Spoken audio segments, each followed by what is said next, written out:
नए खुलासे हो रहे हैं और एजेंसियां अलर्ट मोड पर है। राजधानी दिल्ली के रोहिणी इलाके का मामला है, जहां पर सीआरपीएफ स्कूल के पास बम धमाका होता है। इसमें दिल्ली पुलिस, एनआईए और एनएसजी की टीम मिलकर जांच पड़ताल कर रही है। साथ ही इस पूरे मामले में खालिस्तानी से लेकर नक्सली एंगल भी ढूंढा जा रहा है। किस नई तकनीक का हमले के बाद, धमाके के बाद इस्तेमाल किया गया था, उसको भी खोजा जा रहा है। पूरा मामला इस रिपोर्ट में देखिए।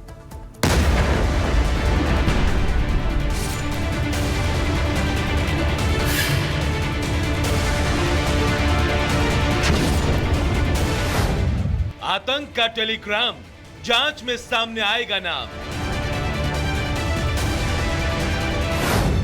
दिल्ली में टेरर, राजधानी पर किसकी नजर? दीपावली से पहले दहशत की तैयारी, सुरक्षा एजेंसी आतंक पर भारी। दिल्ली के रोहिणी में हुए ब्लास्ट की जांच तेज हो गई है। पुलिस और जांच एजेंसियां सस्पेक्ट को ट्रेस कर रही हैं। इसके अलावा यह भी पता लगाया जा रहा है कि धमाके में किस तरह के आईडी का इस्तेमाल किया गया था। पुलिस इस मामले की जांच के लिए हर वो एंगल तलाश रही है जिस पर उनको शक है। चाहे धमाके के नक्सल कनेक्शन की बात हो या खालिस्तानी एंगल की, टेरर एंगल से मामला जुड़ता दिख रहा हो या फिर देश विरोधी तत्वों का कारनामा, पुलिस हर उस पहलू से मामले की जांच कर रही है जिस पर उसे थोड़ा भी शक है। दरअसल पिछले कुछ वक्त से सीआरपीएफ ने नक्सलियों के खिलाफ ताबड़तोड़ अभियान छेड़ रखा है, जिससे पुलिस को शक है कि नक्सली भी इस धमाके के पीछे हो सकते हैं। सीआरपीएफ स्कूल में जवानों और अफसरों के बच्चे पढ़ते हैं, इसीलिए ऐसा हो सकता है कि दहशत फैलाकर कोई मैसेज देने की कोशिश की गई हो। वहीं दूसरी ओर खालिस्तानियों के खिलाफ सुरक्षा एजेंसियों की लगातार बड़ी कार्रवाई भी इस बात की तरफ इशारा कर रही है कि इस धमाके के पीछे खालिस्तानी भी हो सकते हैं। यही वजह है कि विस्फोट में खालिस्तानी लिंक की भी जांच करते हुए दिल्ली पुलिस ने सोशल मैसेजिंग ऐप टेलीग्राम को चिट्ठी लिखकर एक चैनल वाले के बारे में जानकारी मांगी है, जिसमें दावा किया गया था कि यह विस्फोट भारतीय एजेंटों द्वारा कथित तौर पर खालिस्तान समर्थक अलगाववादियों को निशाना बनाए जाने के प्रतिशोध में किया गया था। यही वजह है कि जांच एजेंसियां खालिस्तान के इस मैसेज की छानबीन में जुटी है। धमाके के जांच के दौरान पुलिस को एक अहम कड़ी भी हाथ लगी, जिसमें घटना से एक रात पहले एक संदिग्ध का सीसीटीवी फुटेज बरामद हुआ। इस फुटेज में एक संदिग्ध युवक को सफेद टी शर्ट में देखा गया। विस्फोट से एक रात पहले घटना स्थल पर गतिविधि देखी गई। इसके साथ ही जांच एजेंसियां विस्फोट से ठीक पहले घटना स्थल के पास देखे गए 2 दर्जन से ज्यादा लोगों से पूछताछ कर जानकारी जुटा रही है। फिलहाल एनआईए समेत शीर्ष जांच एजेंसियां इस विस्फोट के सुरागों का पता लगाने में जुटी है। देश में त्योहारों से पहले दिल्ली में हुए धमाके ने जांच एजेंसियों के माथे पर चिंता की लकीरें खींच दी हैं।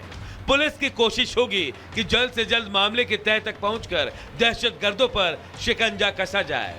Bureau report, Republic Bharat. और अब आपको बताते हैं कि टेलीग्राम आखिर पसंद क्यों बनता जा रहा है कम्युनिकेशन करने के लिए, जिससे कि किसी को कोई जानकारी भी ना मिले। दरअसल कारण यह है कि यह सरल है, इस्तेमाल करने में आसान है, इसलिए टेलीग्राम आतंकियों की पहली पसंद बनता जा रहा है। निजी एंड टू एंड एन्क्रिप्शन, पहचान छिपाने की सुविधा इसमें होती है, यानी किसी को आपकी जानकारी नहीं लगती आपने किससे और क्या बातचीत की है। साथ ही सुरक्षित भी है, क्योंकि टेम्प बोर्ड फीचर्स से जनरेट हो जाता है, तो ऐसे में ये सुरक्षित भी है आतंकियों के लिए इस्तेमाल करने के लिए। जल्दी पकड़े भी नहीं जाते हैं इससे। सीक्रेसी रहती है इसमें, सीक्रेट चैट का पता लगाना बेहद मुश्किल होता है कि किससे बातचीत की है आपने चैट के जरिए, या फिर आपने किससे कोई कन्वर्सेशन फोन पर किया है, कोई जानकारी नहीं मिल पाती है। तेजी से ये ऐप काम करती है, दूसरे ऐप के मुकाबले तेज मैसेज डिलीवरी इसमें होती है, क्योंकि आप व्हाट्सएप या दूसरे ऐप का इस्तेमाल करते हैं, थोड़ा 10 से 20 सेकंड का समय लग जाता है डिलीवर होने में। सोशल अगर बात करें तो ये सोशल भी है, क्योंकि हर ग्रुप में 2 लाख तक मेंबर इसमें बना सकते हैं, जबकि व्हाट्सएप में एक लिमिटेशन है और कुछ लोगों को ही आप व्हाट्सएप में जोड़ सकते हैं, लेकिन इसमें 2 लाख से ज्यादा लोग जोड़े जा सकते हैं। तो देखिए, दिल्ली ब्लास्ट को लेकर लगातार जांच जो है वो तेजी के साथ आगे बढ़ता हुआ नजर आ रहा है। जांच एजेंसियां हर पहलू पर जांच कर रही है, लेकिन इसके बावजूद भी 2 दिन बीत चुके हैं और सुरक्षा एजेंसियों के हाथ अब तक खाली बताए जा रहे हैं। ग्राउंड जीरो से आपको पूरी रिपोर्ट दिखाते हैं कि किस तरीके से जांच एजेंसियां दिल्ली ब्लास्ट मामले को लेकर जांच कर रही है।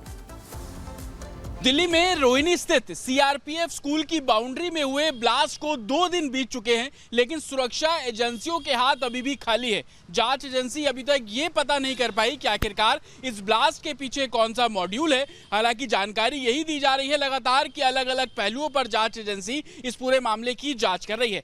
लेकिन सीआरपीएफ स्कूल की बाउंड्री पे जब ब्लास्ट हुआ, धुआं सबने देखा कि किस तरीके से आसमान में धुआं उसका फैला। तकरीबन 500 मीटर के आसपास ब्लास्ट की जो गूंज है वो सुनाई दी। लेकिन उस स्पॉट पर इस वक्त हम मौजूद हैं। ये स्पॉट आपको बेहद नजदीक से रिपब्लिक भारत दिखा रहा है और आप तस्वीरों में देखेंगे कि जो सीआरपीएफ स्कूल की बाउंड्री थी वो किस तरीके से डैमेज हुई। अगर मेरे विजय थोड़ा सा आगे आएंगे और आपको दिखा पाएंगे, ये पूरी जो वॉल है आप ये देखेंगे तकरीबन 8 इंच चौड़ी ये दीवार थी, जो ब्लास्ट के कारण पूरे तरीके से खड्डा हो गई है। अगर मेरे विजय दिखाएंगे तो अंदर डबल लेयर वॉल जो है वो आपको बनी हुई नजर आएगी।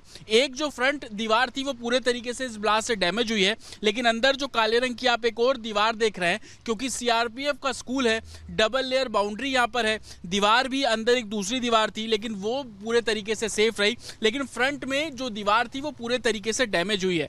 ये वो पेड़ है, बताया जा रहा है कि इसी पेड़ के नीचे तकरीबन 1 फीट गड्ढा करके जो बॉम्ब है उसको प्लांट किया गया था। क्रूड बॉम्ब अभी तक इनिशियल इन्वेस्टिगेशन में बताया जा रहा है, जिसको कच्चा बम भी बोलते हैं। हालांकि टाइमर था या नहीं था, इसको लेकर अभी जांच एजेंसियों की थ्योरी सामने नहीं आई है। लेकिन कुछ दीवारें, कुछ एक तरीके से तारे एनएसजी को भी जांच के दौरान बरामद हुई थी। इस समय हम 2 दिन बीत चुके हैं और यहाँ पर जब रिपोर्ट कर रहे हैं तो आप देखेंगे इस पूरे जो परिसर है उसको कॉर्डन ऑफ किया गया है। हालांकि ब्लास्ट इतना तेज था कि आसपास की जो दीवारें थी, आसपास के जो घर थे, उनके में भी गूंज जो है वो सुनाई दी। आप दुकानों की तस्वीरें देख लेंगे, उनके जो एक तरीके से नेम प्लेट थे, अल्फाबेट थे, वो पूरे तरीके से डैमेज हो गए। ऊपर जो आप देखेंगे कांच के जो शीशे थे वो भी कुछ कुछ जगहों पर आपको डैमेज नजर आ जाएंगे। हालांकि 2 दिन बाद भी दोनों जगह जो दुकानें थी जो डैमेज हुई और साथ ही जिस सीआरपीएफ स्कूल की बाउंड्री डैमेज हुई, दोनों को कॉर्डन ऑफ किया गया है, पूरे तरीके से बंद किया गया है। लेकिन सवाल अभी तक ये खड़ा हो रहा है कि लोकल पुलिस इस पूरे मामले को इन्वेस्टिगेट कर रही है, दिल्ली पुलिस की स्पेशल सेल इस पूरे मामले को इन्वेस्टिगेट कर रही है, एनआईए की टीम भी यहां पर 2 बार पहुंची और जांच जो है वो कर रही है, लेकिन अभी तक कोई निष्कर्ष निकलकर सामने नहीं है। दूसरी तरफ हमारे संवाददाता जतिन इस खबर पर जुड़ गए हैं। जतिन, आपकी ग्राउंड जीरो से वही रिपोर्ट हम देख रहे थे जहां पर आप बता रहे हैं कैसे धमाका हुआ, लेकिन इसमें कितने गुनहगार हैं ये भी एक बड़ा सवाल है। अब टेलीग्राम का एक एंगल भी आ चुका है, उसमें जस्टिस नाम का चैनल है जिसको लेकर बड़े खुलासे हो रहे हैं, क्या कुछ और जानकारी?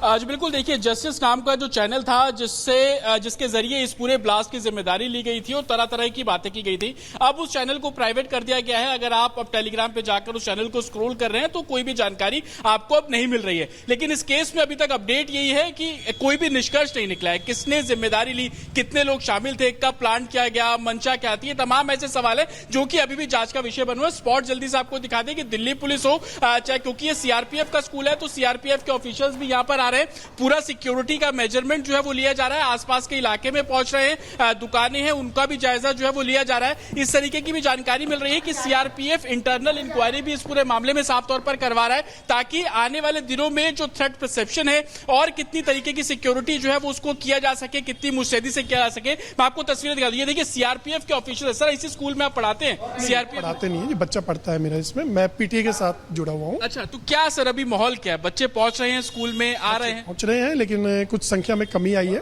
कहीं ना कहीं कोई एक डर के माहौल को देखते हुए कुछ बच्चों ने और कुछ पेरेंट्स ने भेजने से अवॉइड किया है। क्या डर है मन में लोगों के? बच्चे क्यों है कि जो एक घटना अभी हुई है कहीं रिपीट ना हो जाए, नंबर 1। नंबर 2, अभी पुलिस का डिप्लॉयमेंट, रेगुलर इन्वेस्टिगेशन, पुलिस का स्कूल के अंदर आना जाना भी रेगुलर चल रहा है, तो कहीं ना कहीं बच्चे उसको देख करके डर ना जाए। तो अभी कुछ लोगों ने रोका है, ऐसा नहीं है, लेकिन बड़ी क्लासेज में और बाकी सभी क्लासेज में अटेंडेंस। एडमिनिस्ट्रेशन बता रहा है आपको कुछ कि भेजिए स्कूल में? डेफिनेटली उन्होंने सेम डे जैसे ब्लास्ट हुआ इवनिंग में उनका मैसेज आया था कि आप रेगुलर हमारा स्कूल ओपन है। सीआरपीएफ का स्कूल है और वहां पर ब्लास्ट हो जाना। ठीक है जतिन, वापस लौटेंगे आपके पास। बच्चे स्कूल जरूर आ रहे हैं लेकिन स्कूल आने में बच्चों की संख्या में कमी देखी जा रही है।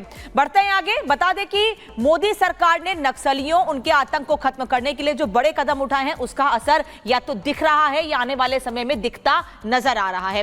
दरअसल गढ़चिरौली की हम बात कर रहे हैं जहां पर एक बड़ा अभियान चलाया गया एक बार फिर से और 5 नक्सलियों को इस दौरान मार गिराया गया है। किस तरह से मोदी सरकार जो कदम उठा रही है उसका असर दिख रहा है महाराष्ट्र समेत नक्सल प्रभावित इलाकों में, इस रिपोर्ट में देखिए।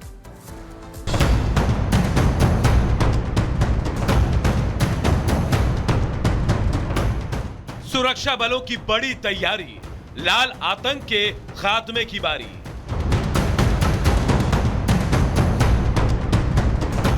गढ़चिरौली से झांकी, नक्सल के दूसरे गढ़ अभी बाकी। महाराष्ट्र विधानसभा चुनाव से पहले गढ़चिरौली में सुरक्षा बलों को बड़ी सफलता मिली, जहां मुठभेड़ के दौरान 5 नक्सलियों का सफाया हो गया तो कई दहशतगर्द इस हमले में घायल हुए। छत्तीसगढ़ बॉर्डर से सटे गढ़चिरौली में सुरक्षा बलों को नक्सलियों से जुड़ी कुछ संदिग्ध गतिविधियों की जानकारी मिली थी। इसी सूचना पर महाराष्ट्र पुलिस ने C60 कमांडो के साथ संयुक्त तलाशी अभियान शुरू किया। सर्च के दौरान सुरक्षा बल के जवान जैसे ही कोपरशी तालुका के भामरागढ़ के जंगल पहुंचे, वहां पहले से मौजूद नक्सलियों ने पुलिस पर अंधाधुंध फायरिंग शुरू कर दी। पुलिस ने नक्सलियों से हथियार छोड़ने और आत्मसमर्पण करने की अपील की, लेकिन उन्होंने आत्मसमर्पण की जगह गोलीबारी जारी रखी। नक्सलियों के फायरिंग का जवाब देते हुए पुलिस टीम को भी फायरिंग करनी पड़ी। नक्सलियों के साथ 8 घंटे तक चले इस एनकाउंटर में 5 नक्सली ढेर हो गए, जबकि कई नक्सली घायल हालत में मौके से फरार होने में सफल रहे। पुलिस के मुताबिक इस एनकाउंटर के साथ ही सुरक्षा बलों ने महाराष्ट्र चुनाव में गड़बड़ी की बड़ी साजिश को नाकाम कर दिया। मारे गए नक्सलियों में 3 महिला और 2 पुरुष शामिल हैं। इलाके में अभी भी कमांडो की टीम सर्च ऑपरेशन चला रही है। मारे गए नक्सलियों से ऑटोमेटिक हथियार भी बरामद हुए हैं, जो कि भविष्य में बड़ी वारदात में इस्तेमाल होने थे। ऐसा नहीं है कि नक्सलियों के खिलाफ कोई पहला ये बड़ा ऑपरेशन है। पुलिस और सुरक्षा बलों की तरफ से लगातार इनके नेटवर्क के खिलाफ एक के बाद एक एक्शन लिए जा रहे हैं। हाल ही में गढ़चिरौली में 8 लाख के नामी एक नक्सली दंपत्ति ने आत्मसमर्पण किया, जिसकी पहचान असीन राजाराम कुमार उर्फ अनिल और अंजू सुलिया जाले और सोनिया के रूप में हुई। असीन राजा कुमार ओडिशा में माओवादियों के प्रेस टीम का एरिया कमेटी मेंबर था। वो हरियाणा के नरवाना का रहने वाला है और हिमाचल में शिमला के पास एक इलाके में फर्जी पहचान के साथ रह रहा था। गढ़चिरौली के अंजू भी उसी प्रेस टीम का हिस्सा थी और हिमाचल प्रदेश में रह रही थी। फिलहाल पुलिस और सुरक्षा बलों की सतर्कता से एक बड़ा खतरा टल गया। आने वाले दिनों में पुलिस लाल आतंक के कुछ और अड्डों पर बड़ी स्ट्राइक कर सकती है। केंद्र सरकार और गृह मंत्री अमित शाह ने साफ कर दिया है कि जल्दी देश से माओवाद और नक्सलवाद का खात्मा होगा, जिसकी दिशा में कई अहम कदम उठाए जा चुके हैं। Bureau report, Republic Bharat. देखिए रिपोर्ट आपने देखी, महाराष्ट्र के गढ़चिरौली में एक बड़ा प्रहार लाल आतंक के खात्मे पर किया गया है, लेकिन ये कोई पहली बार नहीं है। कब कब ये प्रहार हुआ है वो भी जरा आपको ग्राफिक्स के जरिए बताते हैं। देखिए 17 जुलाई 2024 की बात करें तो गढ़चिरौली में एनकाउंटर में 12 नक्सली ढेर किए गए थे। 16 अप्रैल 2024 की ही बात करें तो कांकेर में एनकाउंटर में 29 नक्सलियों को मार गिराया गया था। इसके अलावा 2021 यानी कि 13 नवंबर की बात करें तो गढ़चिरौली में ही ऑपरेशन में 26 नक्सली जो है उन्हें मारा गया था। इसके अलावा 2018 की बात कर लेते हैं। यहाँ पर 23 अप्रैल की बात है जब गढ़चिरौली में 2 एनकाउंटर में 40 नक्सली मारे गए थे। तो किस तरीके से बार बार देखिए लाल आतंक पर प्रहार किया जा रहा है और ये कोशिश जारी है कि नेक्सस को खत्म किया जाए। 24 से 27 अक्टूबर 2016 की बात करें तो मलकानगिरी में ऑपरेशन में 30 नक्सली उस वक्त भी मारे गए थे। वहीं 3 सितंबर 2024 की बात करें तो दंतेवाड़ा में मुठभेड़ में 9 माओवादी जो हैं उन्हें ढेर